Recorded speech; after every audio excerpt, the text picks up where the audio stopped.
Ah. Bonjour à tout le monde. Euh, on est le 25 décembre aujourd'hui. Il fait -7 dehors. Comme vous pouvez le voir, je me suis fait installer une petite serre 8 par 12. Puis il fait 4 degrés Celsius dans la serre présentement. Il faisait 6-7 tout à l'heure, mais un petit... le soleil vient de passer derrière le cabanon. Je voulais prendre quelques minutes pour vous souhaiter la meilleure des années 2025. C'est un temps où on essaye de prendre du repos l'hiver. Hein? La nature fait dodo tout autour de nous autres. Dans le fond, elle est bien en vie. Elle est juste en train de se reposer pour mieux repartir. C'est un peu ça que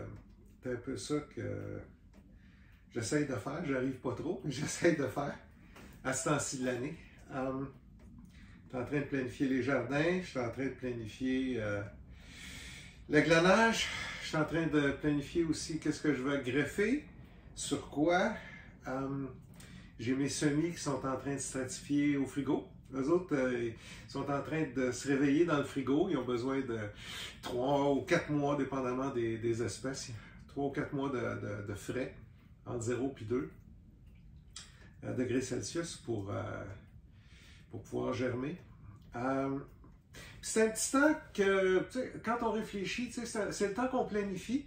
Puis je voulais, en vous souhaitant ce qu'il y a de mieux pour la nouvelle année qui s'en vient, peut-être de penser à, si vous avez un potager, vous faites d'habitude 3 rangs, faites un 4e pour peut-être partager avec des voisins moins fortunés ou une banque alimentaire ou peu importe. Si vous avez des arbres fruitiers, ben pensez, vous allez, tu sais, ça fait 4-5 ans là, que Jay et moi on gère Arbres Fruitiers Québec. Il y a des gens qui ont planté des arbres il y a 1, 2, 3, 5 ans, puis il y en a d'autres qui ont acheté des propriétés ou qui ont un arbre fruitier depuis plusieurs années. Si je peux vous suggérer, contactez des groupes de glanage si vous n'êtes pas capable de tout ramasser. Puis si vous êtes capable de tout ramasser, ben ramassez-le. J'ai fait des vidéos sur ma chaîne YouTube, que j'ai publiées aussi sur Arbres Fruitiers Québec, qui montrent comment les classer, vos fruits, puis... puis tu sais, on est habitué avec des fruits parfaits de magasin. Je suis désolé, la perfection, c'est du gros n'importe quoi, ça n'existe pas dans la nature. Ça fait qu'on jette des quantités faramineuses de bouffe, alors qu'on a beaucoup de concitoyens, puis de nouveaux arrivants, des demandeurs d'asile, des nouveaux arrivants, qui en arrachent financièrement. Puis, tu sais, bon, fait que je pense... tous ceux qui ont des arbres fruitiers, des arbustes fruitiers, ben, à un moment donné, vous ne saurez plus quoi faire de vos fruits, je vous le garantis.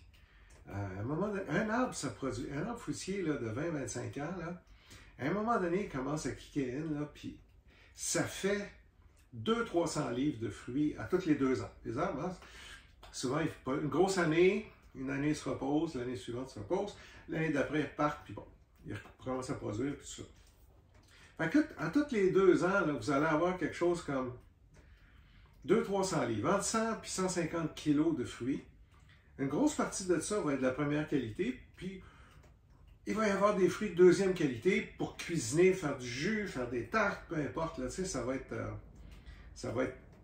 parfaitement comestible.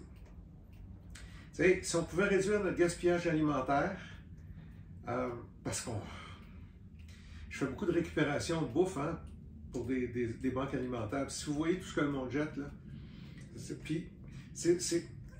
comment je pourrais dire ça? Souvent, c'est pas de la mauvaise volonté, mais il y a des compagnies qui sont prises avec des lots de fruits puis des lots de légumes. Il faut toujours qu'ils synchronisent l'offre et la demande, justement pour qu'on ait des fraises au mois de janvier, ce qui n'a pas de bon sens, soit dit en passant. Ça ne pousse pas ici des fraises au mois de janvier, à moins qu'ils soient en serre, puis bon, et local, mais tu sais, on a des besoins, des attentes de fou. on vit pour la plupart d'entre nous mieux que Louis XIV.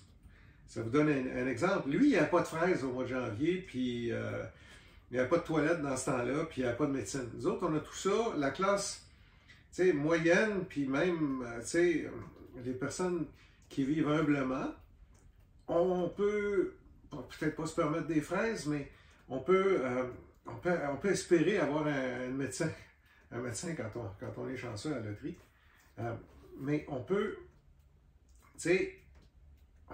on vit dans une société d'abondance, donc, puis même de surabondance, où on jette nos choux gras, où on gaspille.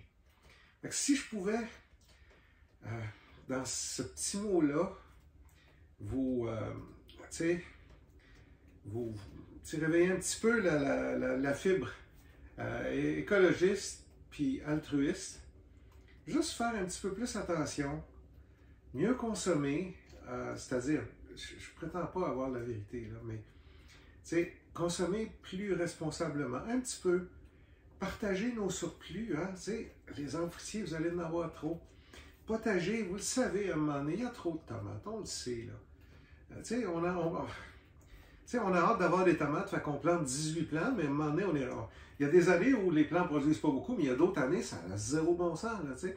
On a des années à tomates, comme l'année 2024 était une année à tomates, puis 2023, ben, ils ont pogné le mildiou, puis c'était pas une bonne année à tomates, dans le sud du Québec, en tout cas, près de Montréal, où j'habite.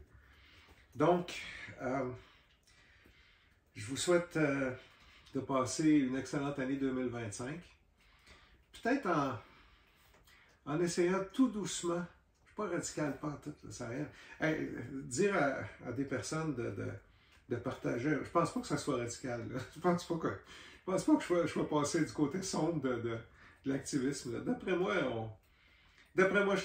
c'est faisable. Là. Juste partager nos surplus un petit peu, planter un petit peu plus. Des fois, ben, si vous voyez un de vos voisins, une de vos voisines qui en arrache, ben, si vous écoutez, si vous allez sur un Foussier ou sur Québec, un peu plus que 50 000 membres, ou sur ma chaîne YouTube qui a comme, je ne sais pas, 2-3 000 abonnés, vous allez avoir des trucs. Puis ça, c'est open source. Hein, je le fais pour essayer de donner des petits trucs à tout le monde pour qu'ils puissent mieux réussir, cultiver biologiquement, aider un petit peu l'écosystème, qu'il y ait plus d'insectes. Pas grave s'il y a des pucerons, faites-vous-en pas les pucerons, là. S'il n'y a pas de prédateurs, il y en aurait ça de haut. Il y a des prédateurs à pucerons. C'est juste qu'il faut les inviter chez nous et les conserver. T'sais. Fait un petit peu plus de respect pour l'environnement, un petit peu plus de partage avec nos concitoyens moins fortunés. Puis je vous souhaite de la santé, puis du bonheur, puis des belles relations avec vos amis, vos familles. À la fin, ben, quand j'ai couru après bien des affaires dans ma vie, puis je me rends compte, ben là, rendu à, j'ai plus que 60 ans, là maintenant c'est pas mal ça qui est important.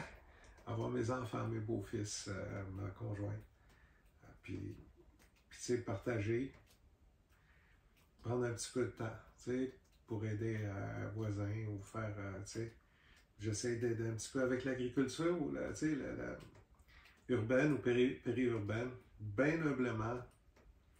Donc, je souhaite une belle année, pleine de santé, partagez un petit peu, essayez de consommer de façon un petit peu plus respectueuse de l'environnement. Je pense que l'environnement, on l'a magané pas mal. Puis, ben c'est ça. Prenez soin de vous autres, prenez soin des autres. Merci beaucoup. À bientôt. On va avoir plein de vidéos cette année. J'ai plein d'idées. Cassez-vous pas la tête.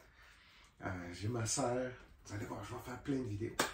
Puis, on va essayer de partager notre passion le plus possible.